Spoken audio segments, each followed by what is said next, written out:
This is a featured UK Talk Radio Top Business.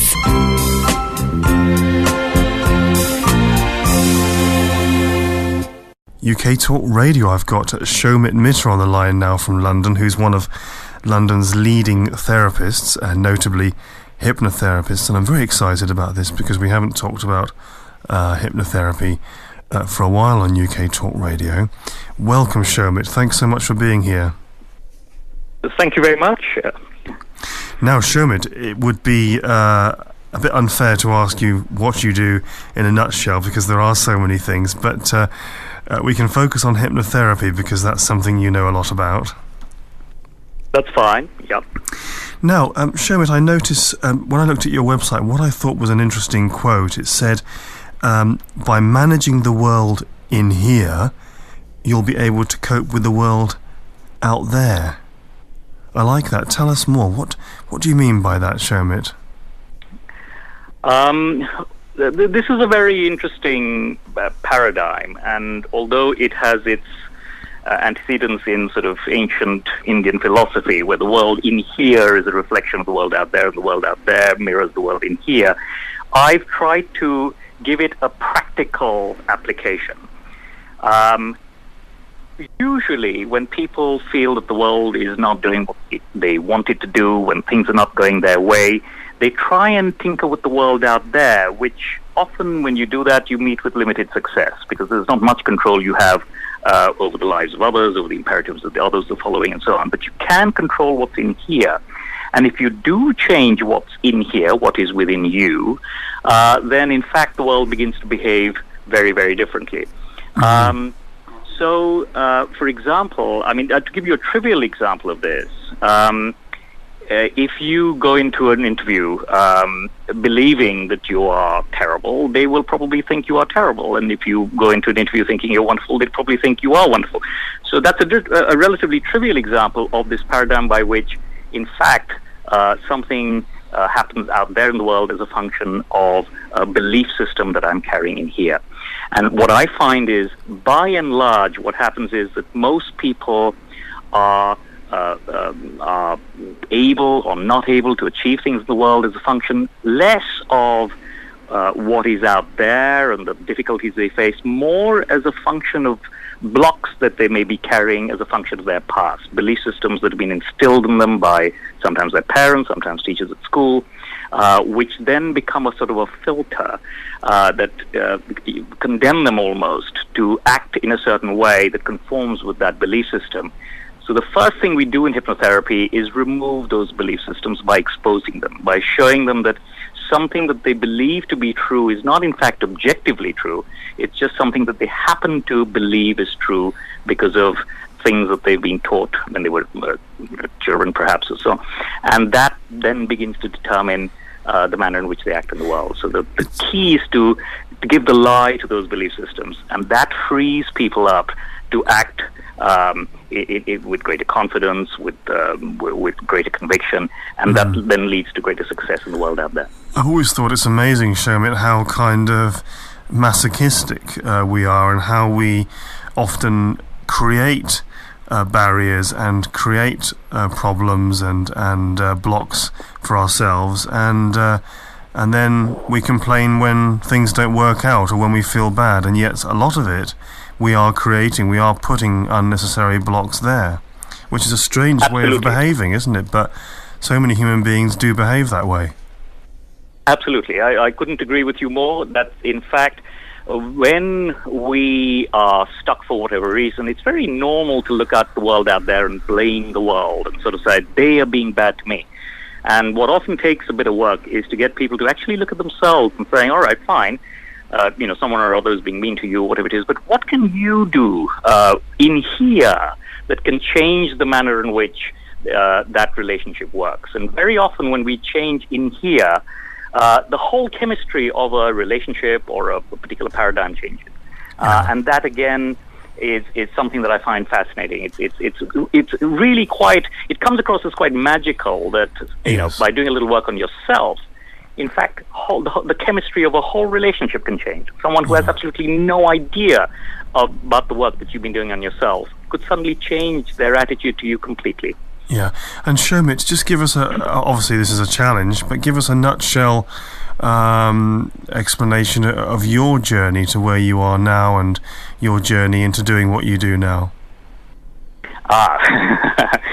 That is a challenge because there's a practical element to it, but there's also a very interesting element to it, which is that it's only when I started doing what I'm doing now that I realized that I'd been training for this from years and years ago, without realizing that I was doing anything like this at all. So even when I was in school, I was, reading sort of Jung and Freud and reading some spiritual texts, which now sometimes form the basis of some of the work that I do.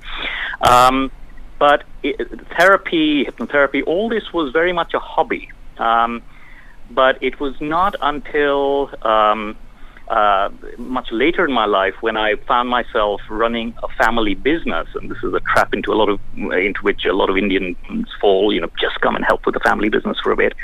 And I found that I was picking up my corpse every day and taking it to work and bringing my corpse back. I wasn't enjoying what I was doing. It was very successful. It grew and became a very, very big, sort of successful thing. But I wasn't enjoying it, and that's when I took a huge step. And I decided, no, I'm not going to do this. And contrary to the advice I had from many members of my family, virtually every one of my friends, all of whom said, you cannot give up a huge lucrative business and set up a practice. Who on earth are you going to, attract as your clients? I mean, after all, there are loads of therapists out there. Yeah. And that's when I found myself saying something I say to my clients, which is that if what I believe to be true is true, I'll be fine. Because I was very, very aware of these principles which I now teach. And I, of course, I'm very particular that I don't teach anything that I haven't experienced myself. So I took that leap in the dark. I gave up that business and I started to practice, and then found myself sort of, attracting all sorts of opportunities, rather in some ways because I'd taken that risk. There's an intention there. I wanted to do this, and I've taken an action, a big, powerful action. And when you have that combination of an intention and an action, you're well on your way to success.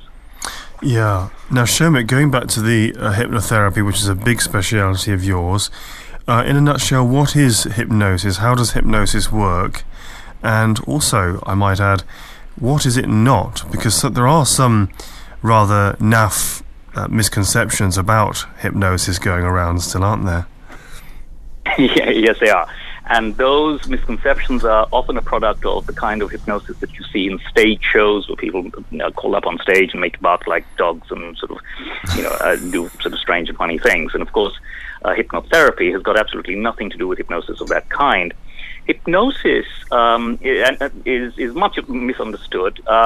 It's very innocuous. It's just a matter of going into a relaxed state so we can get around the conscious mind and deal directly with the much larger part of the mind where all the problems normally sit, which is the unconscious mind. So the model we have of this is like the iceberg. You see only a tip of it, which is the conscious mind, but there's a huge part of it which is submerged, which is the unconscious. And hypnosis allows us to go into the unconscious mind and put certain things right without the interference of the conscious mind, which often puts barriers in the way because of fear, because, most often, clients will come to see me because they want something fixed, but deep down they sort of feel, no, I don't really want this fixed, because they're afraid of what their lives will be like once their problems are over.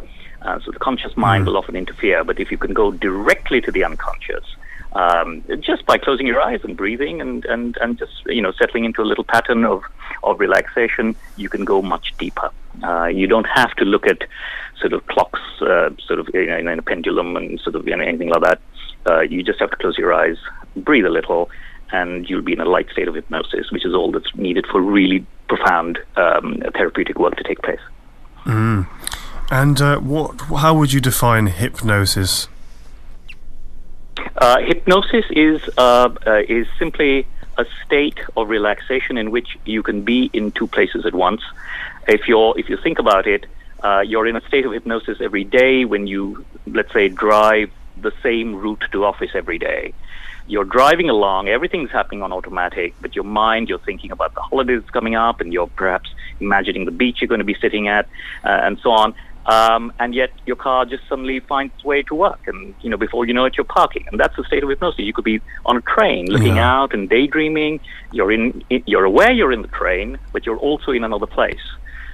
Similarly, in hypnosis, the person is always aware that they're in my study, that they're talking to me, but they're also in another place, and that other place could be a construct that I have created, which will help them, which will empower them in some way, or it could be backward looking. It could be a place that they were in once, where they were wounded, and we put that, we heal that wound.